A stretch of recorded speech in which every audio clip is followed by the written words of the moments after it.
They say the mate bond cannot be denied, that when two souls find one another, destiny itself bends to their joining.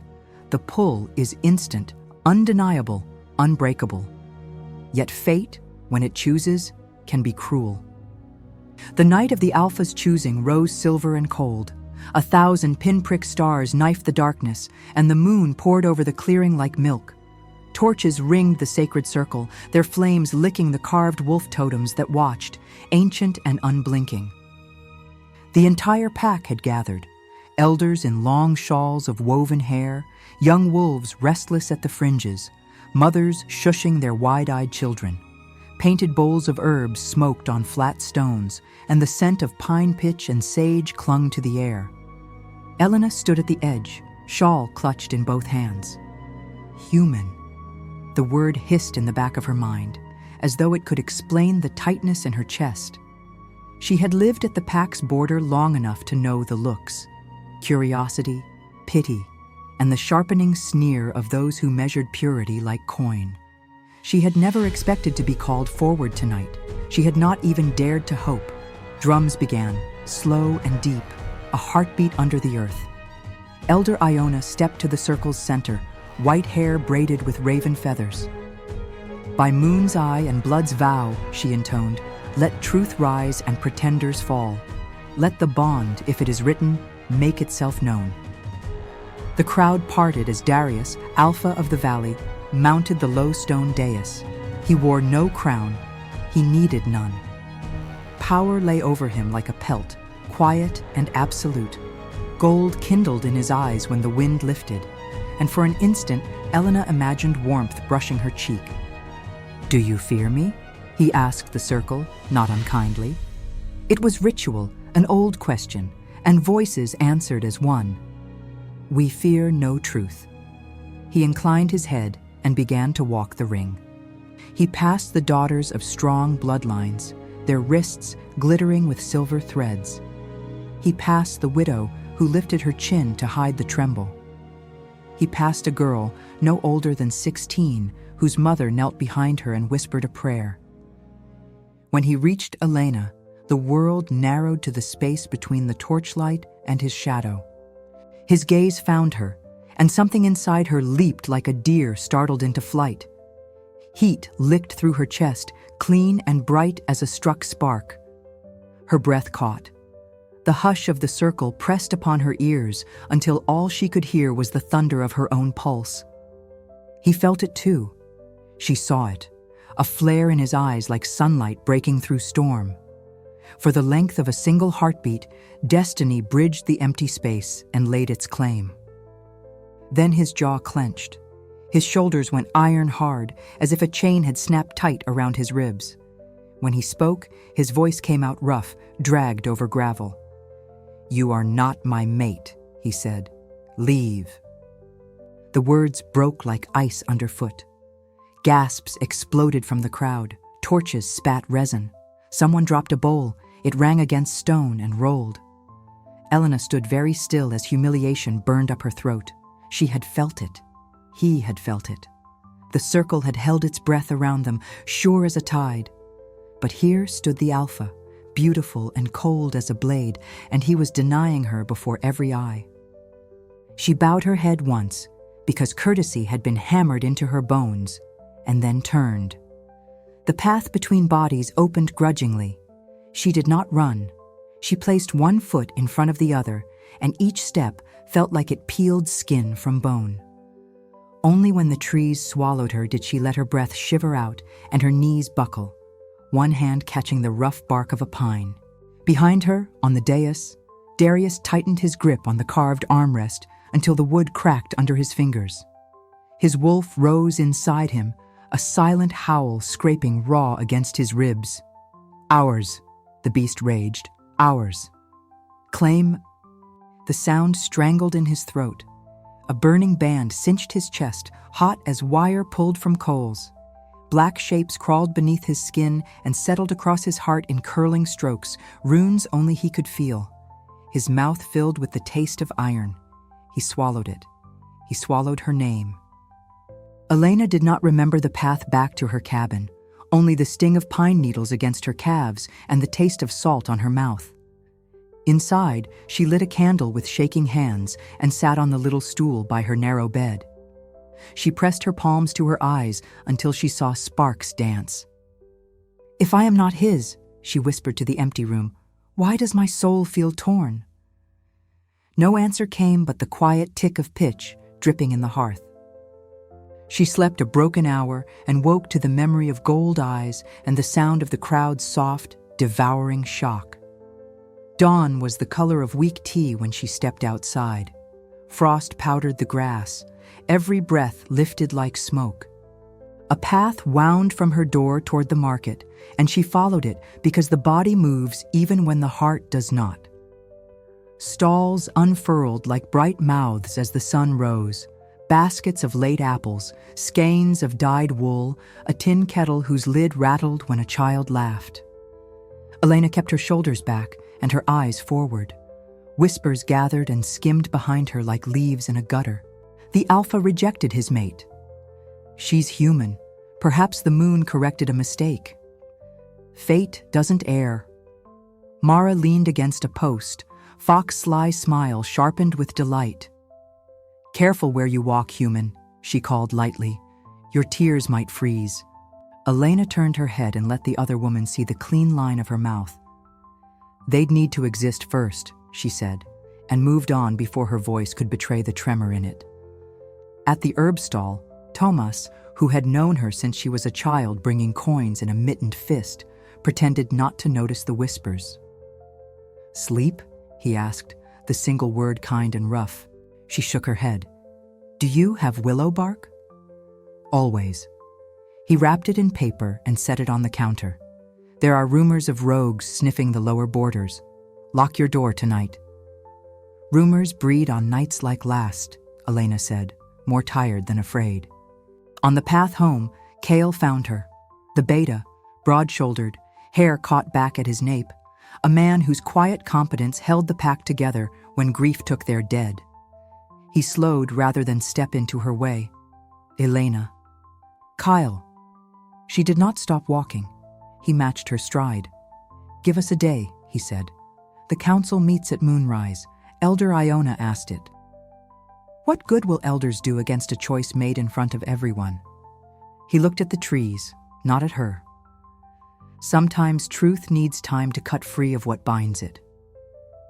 Something in his tone made her glance up. He looked tired in a way she had not seen before, lines carved into the corners of his eyes. "A day," she said finally, because pride can be stubborn, but hope is more so. "One." She spent the hours that followed packing and unpacking the same small bundle, spare socks, the locket with her mother's picture, a green glazed mug with a chip in the rim. When she set it down, she would find a different object staring at her as if asking to be carried into exile. She put them all away and sat by the window instead, watching crows hop and peck among the frost. Memory weaves itself through the present when the present hurts. She saw the first time she had spoken to Darius beyond a nod, at the infirmary last spring, when she had pressed a cool cloth to a fevered pup, and he had watched her, saying nothing until the pup's breathing eased.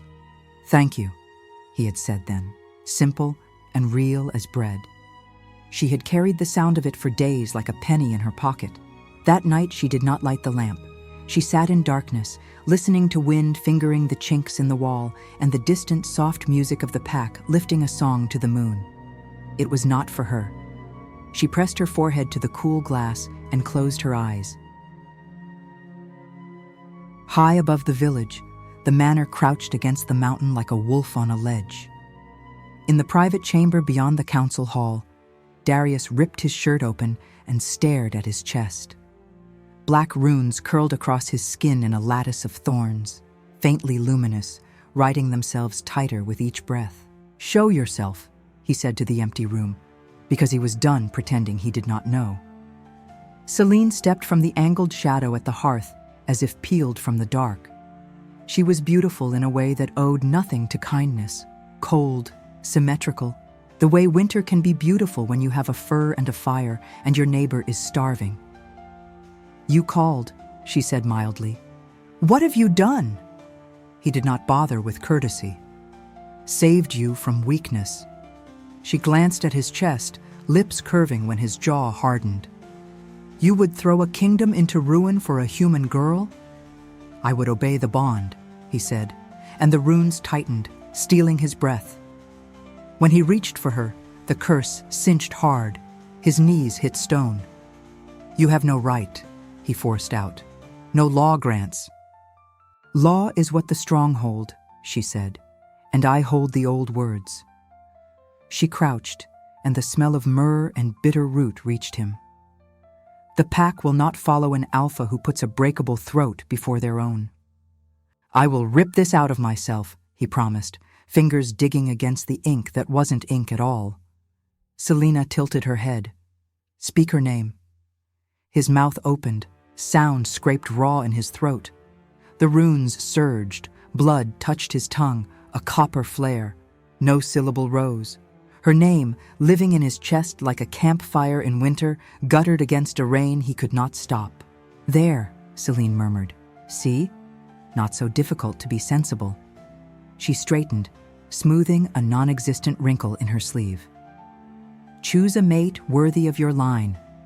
Choose me, or choose none, but you will not have her."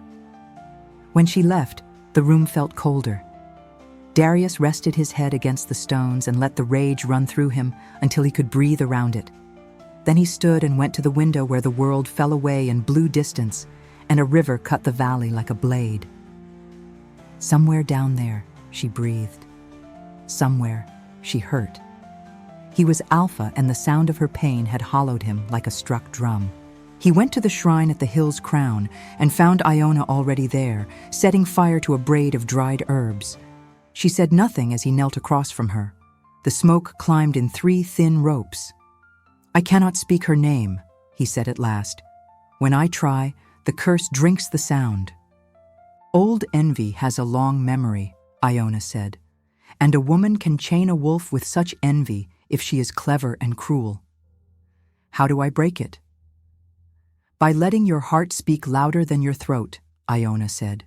"By bleeding truth in front of the moon and those who would deny it." He huffed a laugh without heat. "Poetry when I asked for a blade." "You will get your blade," she said, not smiling. "But first you will need to live long enough to wield it." In the village, Elena drew water in the dusk and felt the prickle at the back of her neck that means watched. She turned slowly. The yard lay empty, but for the shadow of the woodpile. The bucket's iron handle creaked in her grip. When she walked to the door, she saw the marks in the soft earth, a curve of 4-toed prints circling wide, then narrowing, then stopping at her step. She locked the door with hands she kept very steady. She banked the fire and set the kettle on anyway, because rituals keep your spine straight when fear wants to fold it. Later, a soft scratch scraped the wall near her bed. Then silence. Then the same sound, nearer to the window.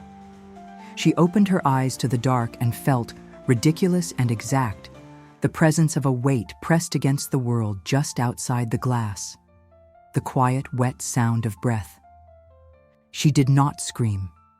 She picked up the iron poker from beside the hearth and stood with it braced in both hands, listening to her own heart try to outrun the night. When the scratching returned, it dragged along the sill and away. Only when the moon shifted on the floor did she finally sleep. At dawn, Cale found claw marks along the fence posts. "I'll put a patrol on your road," he said. "I'm leaving tonight after the council," she told him. His face did something complicated and then smoothed. "I'll walk you as far as the goat path if it comes to it." She swallowed. "Thank you." The day went long, crowded with the kind of waiting that makes minutes feel like stones in your pocket. Elena kept busy because stillness lets fear grow teeth. She mended a tear in her shawl, swept grit from the floorboards, wrote a note she burned and another she kept in her pocket, folded until the edges softened. "If I do not come back, I went willingly. Do not blame the wolves. They were only themselves." Near twilight, She walked the path toward the river because beauty can be a kind of courage. The water moved with a sound like breath through silk. Her reflection wobbled and steadied, dark hair loose over her shoulders, the line of worry between her brows she had not noticed until recently. She touched the surface with 3 fingers. It gave, then smoothed. "One day," she told her reflection, "then go." The forest wind shifted. The crickets fell quiet. The hairs lifted on her arms. The first growl came from the left, low and almost polite. The second answered on the right, hungrier. A third, behind her, rolled like a stone down a hill. "Stay back," she said, "because words are a shield, even when they are only words." She lifted the poker. The rogues ghosted from the underbrush one by one, ribs showing through rough fur, eyes shining red with the sort of hunger that has forgotten the taste of mercy. They circled. One darted in, teeth clicking an inch from her thigh. She swung. The iron caught it across the muzzle with a sound like a struck drum. It yelped, more insulted than hurt, and danced back. The other 2 used her swing to edge closer. She moved until the oak had her back, until her shoulders met bark. She did not blink. "Go," she said again, and wished she had more than iron and stubbornness to offer the night. They lunged. Her scream ripped the quiet open. Something in the valley heard it as if it had been shouted directly into his ear. On the manor's upper balcony, Darius slammed a hand against the stone. The bond arrowed through the curse like heat through ice, and for a moment the runes flared and thinned. His ribs cracked in a different way, as if his body had decided to become a blade and meet the night halfway. He did not remember the stairs. He remembered the taste of iron and pine and the way the world cut itself into a single direction, a single name he still could not say. He ran as a man until the mountain demanded a beast. Then he let his body lengthen and break and knit into what it had always held coiled under the skin. The ground ate his strides. Branches whipped past. The river flashed like a strip of sky fallen to earth. In the clearing, Elena's arms ached, and the iron had grown heavy. The first rogue fainted, and the second took the opening, raking claws across her shawl and skin. Heat flared, her breath hitched. She slammed the poker into its shoulder and felt the bone under fur, the shock up her arms when metal met it. It snarled, jaws wet. The third came from the side, fast as a thrown stone. She ducked, and it grazed her scalp. Fire lit across her skull. The world blurred at the edges. The night broke with a sound like thunder cracking stone. A dark shape hit the clearing mid-leap, all momentum and fury, and the closest rogue flew sideways into the bracken with a strangled, surprised sound. Darius hit the ground in a snarl and was already moving.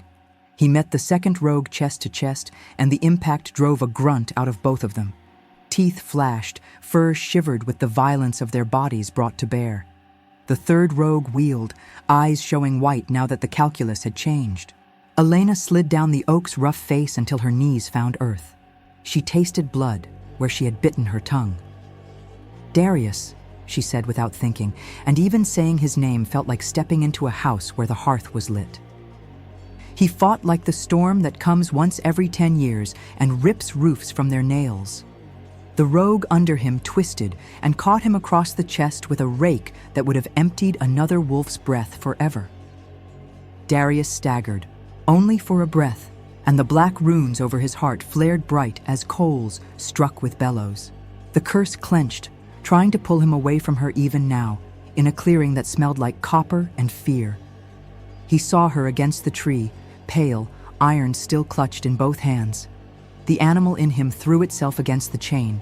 The man still inside that animal reached for the chain with bare hands and pulled. The third rogue used that fraction of a heartbeat to rush Elena. She brought the poker up too late. Teeth closed on the air where her throat had been an inch before, and the world narrowed to tooth and breath, and the shock of pain scoring her arm where a claw caught her. Darius chose not to breathe. He crossed the gap with a jump that would have broken a human's legs and took the rogue from the side. They hit the ground in a tangle of gravity and rage.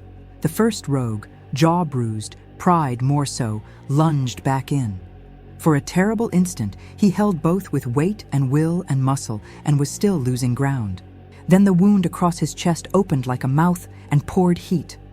The runes over it flared blinding green, and then, one by one like beads snapped from a string, popped. The sound was small, but it rang through him like bells. The curse shattered. It went not with a bang, but with the quiet, absolute relief of a hand finally letting go of a throat. He inhaled. It felt like the first honest breath after drowning. He moved differently after that, cleaner, truer. He slammed the second rogue onto its back and put his teeth where a wolf's law says, "Surrender lives." It froze. He did not kill it.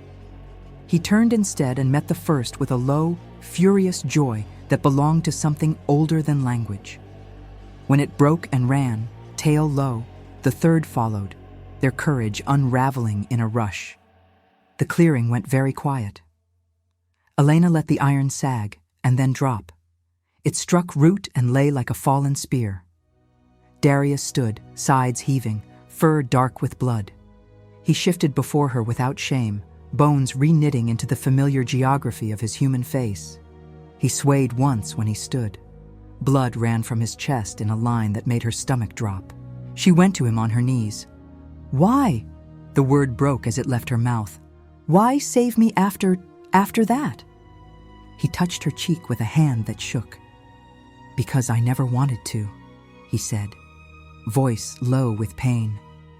"Because I have been tearing inside my skin since I spoke those words. Because I was bound by magic and fear and a woman who mistook control for love. Because I am a coward when it comes to losing you and a fool when it comes to keeping you. But I will not be either again." "I thought you hated me," she whispered. The oak pressed cool and solid against her back. He smelled of iron and pine and something like lightning having just left the air. "I would rather die than deny you again." His eyes were not a weapon now. They were a hearth. "Forgive me." She did not know she had been shaking until she felt how steady his hand was when it closed over hers. Something warm rose between their palms. Light threaded under their skins where their touch met. Not bright, not showy, just a glow like banked coals stirring at last. The ache that had been gnawing at her since the circle eased, not gone, but transformed into something that hurt in a way that meant healing had begun. "Darius," she said again, and this time the sound of his name did not break her. It set her right. The pack found them by the trampled bracken and the scent of fear gone sour and the way the night seemed to be holding its breath. Kyle came first, eyes taking in the blood, the broken branches, the way Elena stood close enough that Darius's breath stirred a lock of her hair when he exhaled. "She is my mate," Darius said, and for the first time it cost him nothing to speak it. The words rang not like defiance, but like a bell calling everyone home. Selene pushed through the bodies, her face a mask with hairline cracks showing now. "This is madness," she spat. "She will ruin you. She will ruin us." "The only thing that ruins a pack is fear masquerading as tradition," Kale said mildly, which was how you knew it was not mild at all. Elder Iona lifted her hand. "The council will convene," she said. "The moon sees and the moon remembers. We will lay the truth down, where everyone can see where they are stepping." They made the ring on the packed earth beside the council stones. Torches hissed. The smell of sap and smoke carried the way summer sometimes does, even in cold. Elena stood at Darius's left, shoulders squared, shawl torn. The blood had dried in a stiff fan across her sleeve. "Alpha Darius," an elder intoned, voice ceremonial, "you stand accused of shaming the old ways by binding yourself to a human and of endangering the pack by bringing rogues to our door." "The rogues came to taste fear," Darius said. "They found none in me, and they will find none in mine." Mara stepped forward because there is always someone who wants to be heard most when they have least to say.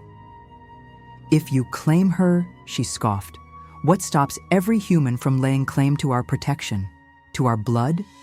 We are not a charity." "We are a pack," Kale said, "a word that means we do not ask how much your blood matches ours before we stand between you and teeth." "Old words bound him," Iona said to the elders. "Old envy knotted them. They have been cut." She looked at Selena, and for the first time, something like heat touched her voice. "And the hand that tied them will answer to the same old law she pretends to guard." Selene laughed softly. "Prove it." She snapped her fingers once, and a big wolf, her cousin's son, thick-necked and ambitious, stepped into the ring. "Trial by dominance," she said sweetly. "Let the Alpha show us he is not softened by a human's tears." Darius stepped forward without looking back. Elena wanted to catch his sleeve, and did not. "Trust is a muscle. You strengthen it by using it." He rolled his shoulders, and the wound across his chest pulled. She saw him register the pain and file it away. They circled on the packed earth, two bodies made for this argument. The big wolf feinted right and went left, shoulders low. Darius pivoted and met him hip to hip. They hit like weather. The first exchange was a test disguised as a blow. The second was a lesson disguised as mercy. Dust rose. Torches licked higher in the draft their bodies made. The third exchange went hard and honest. The challenger clipped Darius's wound, and the entire ring heard the sharp breath it dragged out of him. Elena's hands curled into her skirt hard enough to leave half-moons in her palms. He used the pain like a door, and the moment it opened, he stepped through, caught the other wolf's shoulder, spun him, put him on his back, and held his throat without taking it. For a heartbeat, the challenger fought the inevitable. Then the fight went out of him in a way you could almost see, as if someone had pulled a plug and let the heat run to ground. He rolled and bared his throat. Darius stepped back.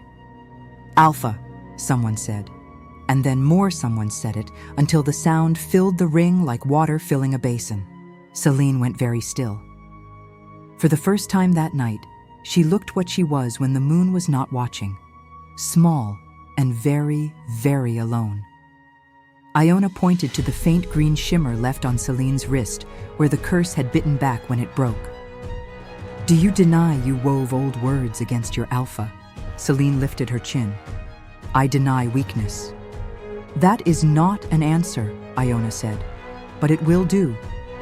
She gestured, and two guards moved, gentle as men can be when they have been told to be, and firm as men must be when the person they are taking believes themselves above being taken. "You will sit in the dark until the dawn sees what we should do with you." They led her away. She did not fight. She stared at Elena as she passed, and if looks could have spun rope, envy would have bound the girl a second time. The circle turned to Elena. "Human," the elder said, but the word did not have splinters in it this time. "Do you accept the bond, with its burdens and its protection? Do you accept the pack, with its teeth and its hearth?" Elena looked at Darius, and his face showed the fight, and the years, and the boy he had been before all of this. "I do," she said, and her voice did not waver. "And you, Alpha?" "With all I am," Darius said. It sounded like a vow he had already made, and was relieved to finally say out loud. The ritual was simple, because old things tend to be. Iona drew a crescent with ash on each of their wrists and pressed their hands together, palm to palm. For a long breath, nothing happened, and it was beautiful anyway. The quiet, the smell of wood smoke, the low murmur of 100 people remembering what belonging feels like. Then the ash warmed. Light, soft as dawn on a winter window, threaded from wrist to wrist and settled where skin met skin.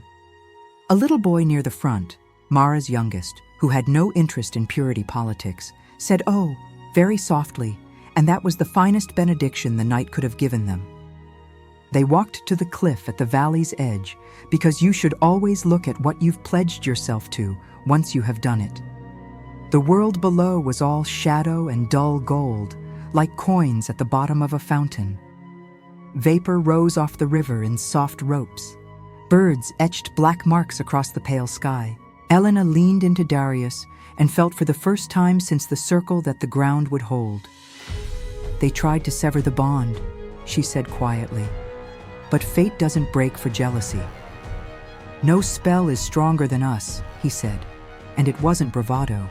It was simple math. 1 + 1 making something larger than 2. She laced their fingers together and watched the light come up the sides of the mountains. I don't want a crown, she said. I want a home. You have one, he answered. And when it is threatened, we will stand between it and the night. Somewhere far behind them, in the low, damp dark, a woman sat on a stone bench and smiled without joy, because envy is a busy weed and rarely dies when you cut the top. Somewhere on the border where the old pines lean, a thin howl rose that did not belong to any wolf born under this moon. Elena heard none of that. She listened to the river and to the steady human magic of the man beside her drawing breath. She let the sun touch her face. She let happiness be as simple as that. Alpha and mate stood together where night becomes morning. The valley looked back at them and did not turn away.